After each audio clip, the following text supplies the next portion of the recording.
आता एका मंडळी माझ्या बरोबर गावच्या लग्नाला मस्तपैकी पंक्तीला बसून एकत्र जेवण करूया एका पत्रावळीमध्ये. अहो माझ्या नंदूबाईच्या चुलत नंदेच्या मुलाचं लग्न होतं. मग जाणं तर भागच होतं. रोशन न्यायला आलेला होता.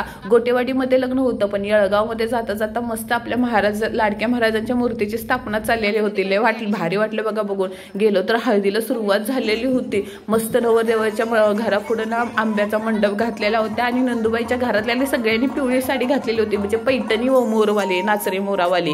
अहो काय बाबा, तिथं पोरांना जर व्हिडिओमध्ये नाही घेतलं तर एक वर एक रुसत होते, म्हणून सगळ्या पोरांना घेतलं बघा.